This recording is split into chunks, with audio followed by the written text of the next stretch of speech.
They could hear their hearts from across the room. Not the beating, the actual blood moving through the chambers. The friction of cells against vessel walls.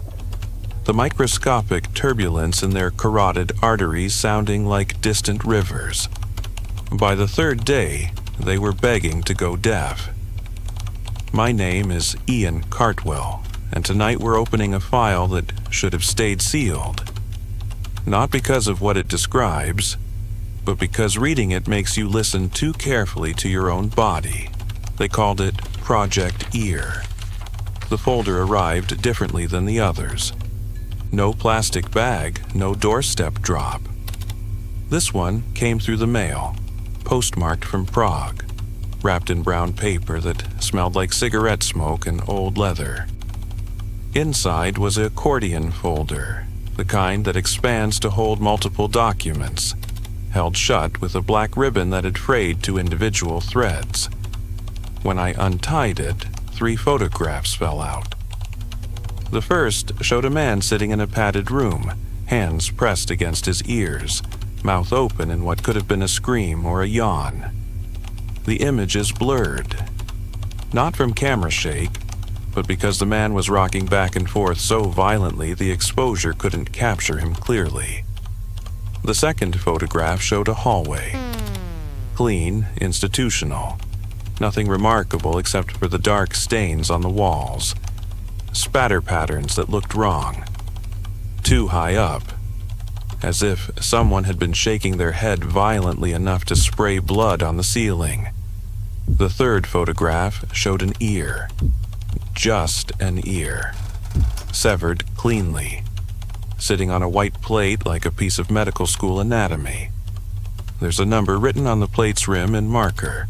Subject 7. Under the photographs, the documents.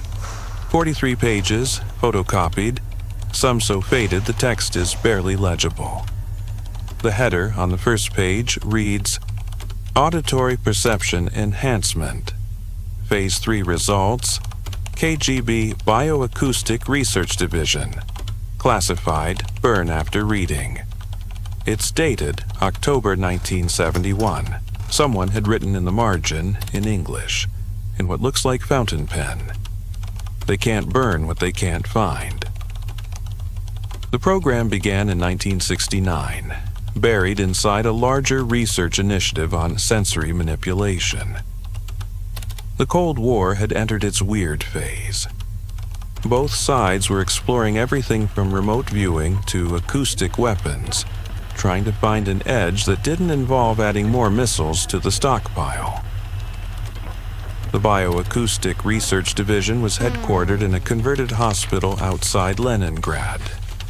The kind of building that had probably seen more death than healing even before the KGB moved in. According to the documents, it was chosen specifically for its soundproofing. Thick stone walls, deep basements, far enough from residential areas that screaming wouldn't attract attention. The director was a man named Grigory Surkov. 47 years old, former military physician, holder of 3 advanced degrees in neurology and acoustic engineering. The kind of man who saw the human body as a machine that could be optimized if you understood the mechanisms. His theory was simple, elegant even. Human hearing, he argued, was artificially limited. Not by the structure of the ear itself, but by the brain's filtering system. Every second, the ear detects thousands of sounds. The hum of electrical wiring, the settling of buildings, the movement of air through ventilation. The brain discards 99% of it automatically because processing everything would be overwhelming. But what if you could turn off that filter? What if you could hear everything? The first phase of the project involved mapping the neural pathways responsible for auditory filtering. They used standard subjects, volunteers from military programs, people who'd signed paperwork they probably hadn't read. The experiments were relatively benign.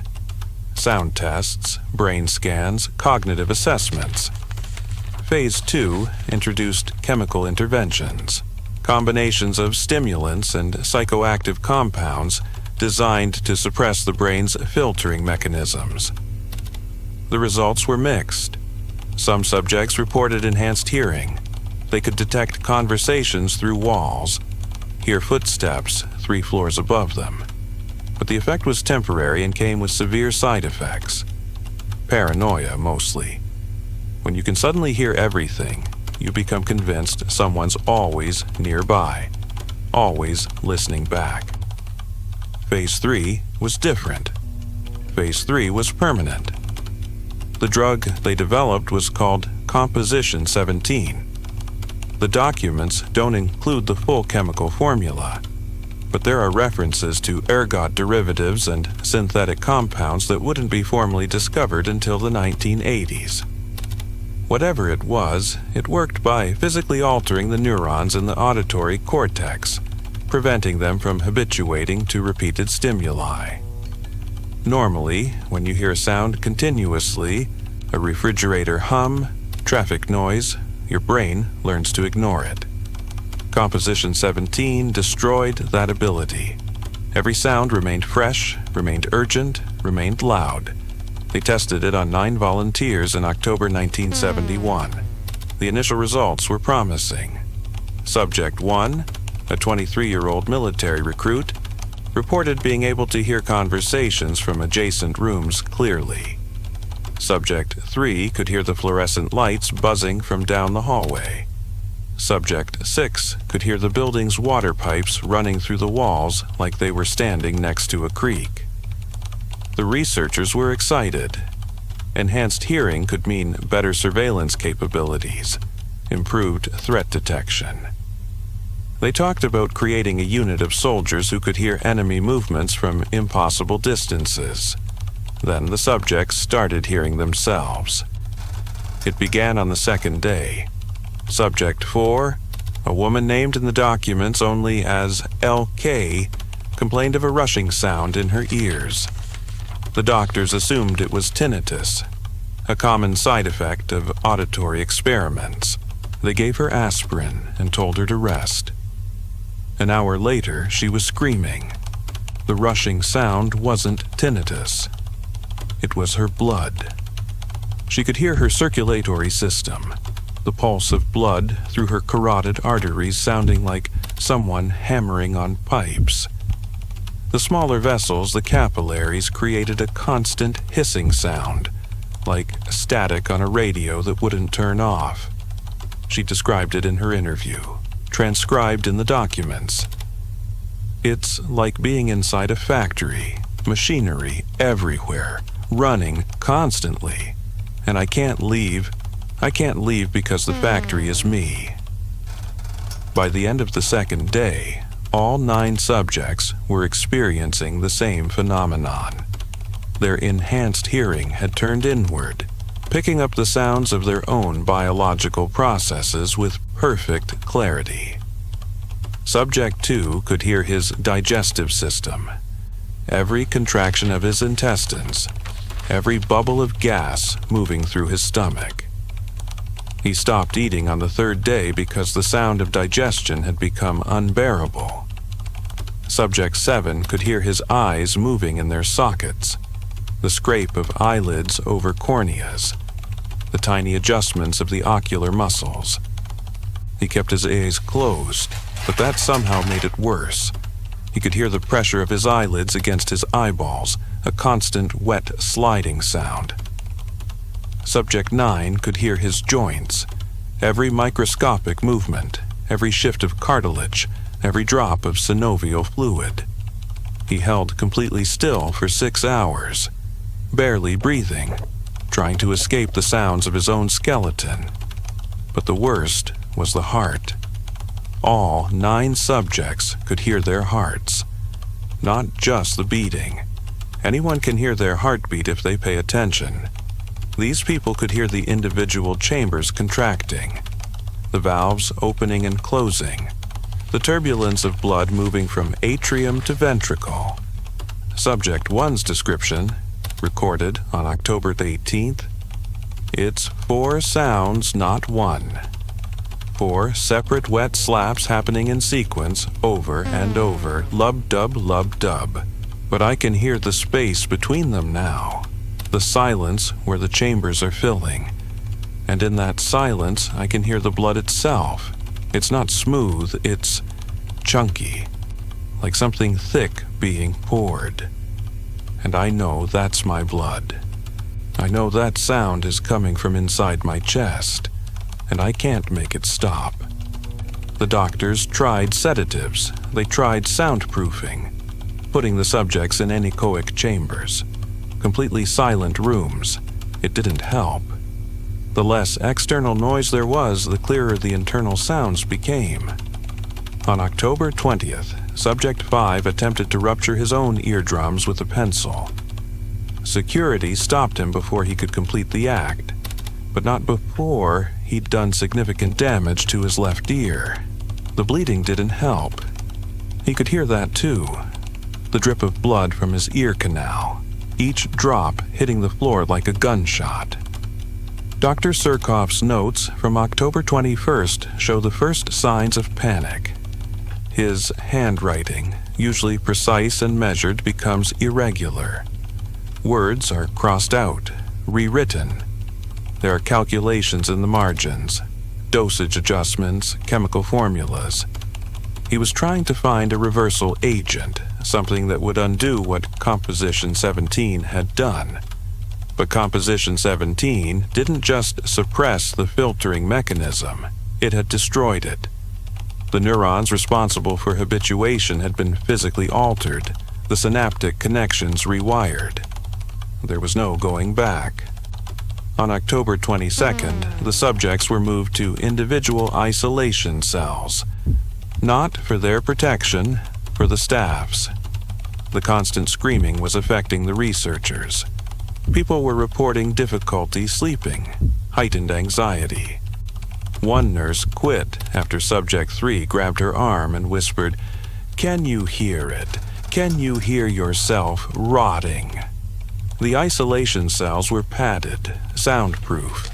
The subjects were given sedatives, enough to keep them calm, but not enough to render them unconscious.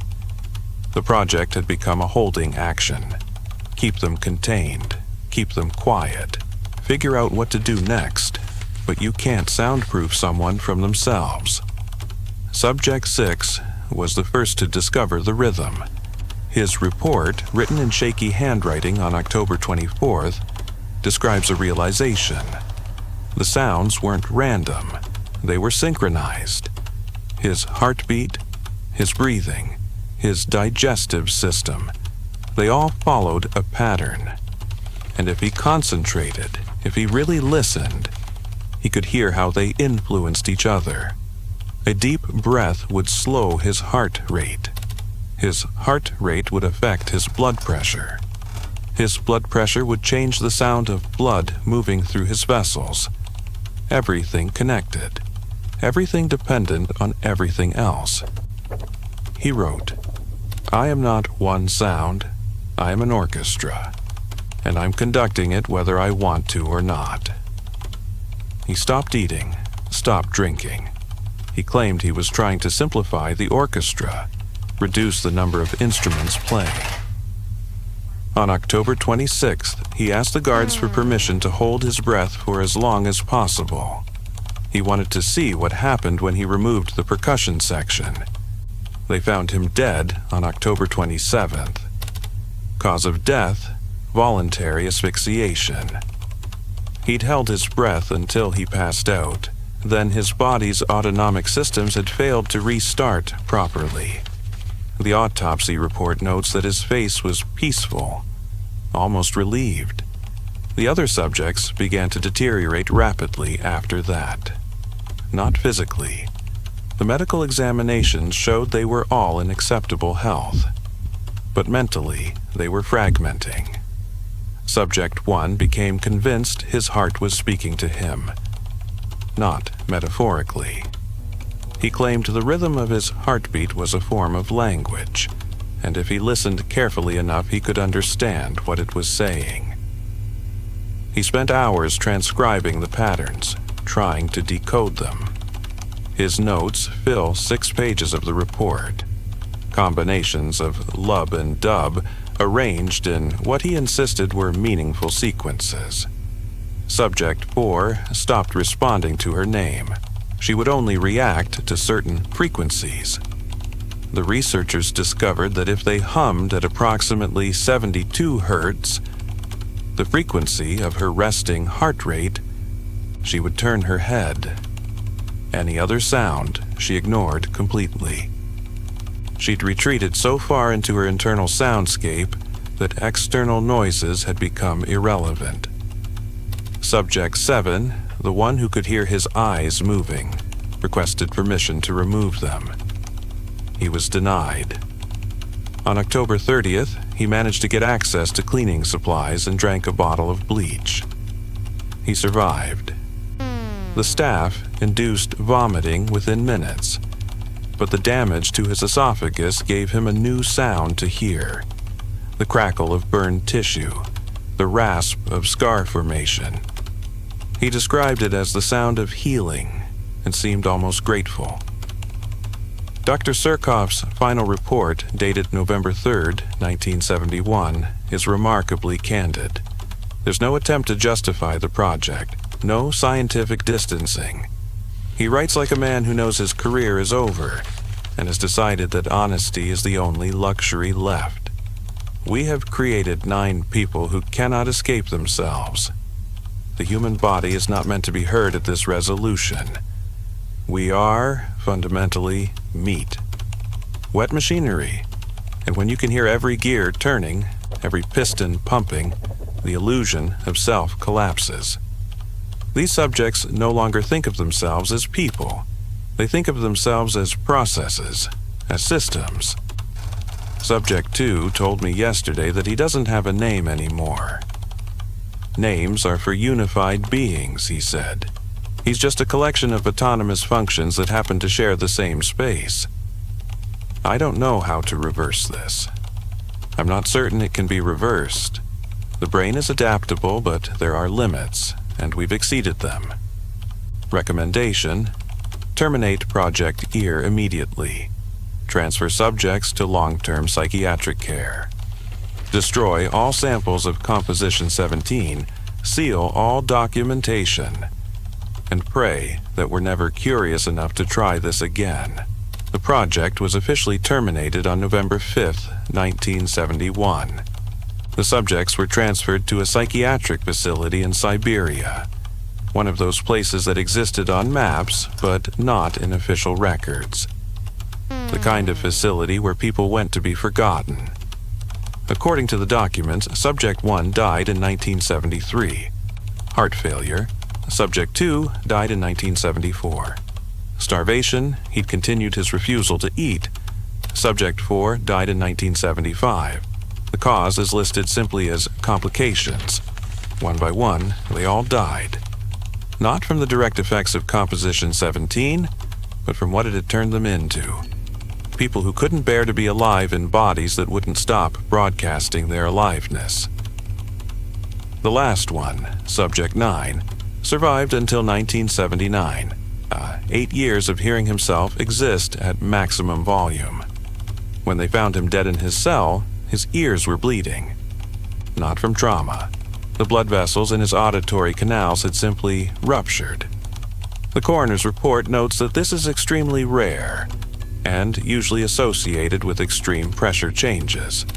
One doctor wrote in the margin, or extreme pressure, period. There's a footnote in Dr. Surkov's final report. It's easy to miss, just a few lines at the bottom of page 37. It mentions that during the project, 3 researchers reported unusual auditory experiences. Phantom sounds, internal noise. Nothing as severe as what the subjects experienced, but enough to be noteworthy. Dr. Surkov himself was one of them. After approximately 2 weeks of working directly with the subjects, listening to their descriptions, he began to hear his own heartbeat with unusual clarity. He writes that it took 6 months for the perception to fade, and even then, it never completely disappeared. I wonder, he writes, if awareness is contagious. If knowing that you can hear these things makes you hear them. The subjects didn't start hearing their internal sounds immediately. It began after we told them what to listen for, after we made them aware of what was possible. Perhaps the real danger of Composition 17 wasn't the chemical itself. Perhaps it was the knowledge that hearing yourself was possible at all. I need to tell you something. While researching this story, while reading these documents over and over, I started noticing my own heartbeat. Not constantly, just occasionally, late at night, in quiet moments. I'd become aware of the pulse in my neck, the rhythm in my chest, and then I'd try not to think about it, because thinking about it made it louder. 3 days ago, I was lying in bed, and I became aware of a sound, a faint rushing noise like distant water. I realized it was blood moving through the vessels near my ears. I could hear my circulatory system, just barely, just at the edge of perception. I got up, turned on music, did anything to create external noise. It helped. The sound faded back into unconsciousness where it belonged. But now, I know it's there. Now, I know I can hear it if I pay attention. And that knowledge, that's the thing I can't unhear. There's a concept in psychology called hypervigilance. It's when your threat detection system gets stuck in the on position. You become aware of dangers that aren't really there, or you amplify small threats into large ones. It's exhausting, it's unsustainable. But what Project Ear discovered was that you can be hypervigilant toward yourself. You can become so aware of your own biological processes that your body becomes the threat. Every heartbeat is a reminder that the machine could stop. Every breath is evidence that you're one malfunction away from silence. The subjects didn't die because their bodies failed. They died because their minds couldn't handle being that aware of their bodies succeeding. The final document in the folder is different from the others. It's not a report or a transcript. It's a letter, handwritten, undated. The signature is illegible, but the handwriting matches Dr. Surkov's notes from earlier in the file. It's addressed to no one, or maybe to everyone. If you're reading this, you've gone looking for something you shouldn't have found. I don't know why we keep these records. Maybe because destroying them feels like admitting we did something unforgivable. As long as the files exist, we can pretend it was science, research, necessary work, but it wasn't. It was torture disguised as curiosity. I want you to know that I hear my heartbeat every day. Every single day for the past 8 years. It's not as loud as what the subjects experienced, but it's there. A constant reminder, lub-dub, lub-dub. 72 times per minute, 4,320 times per hour, 103,680 times per day. I've done the math. I can't help doing the math.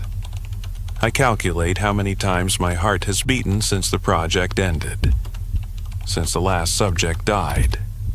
It's become a compulsion.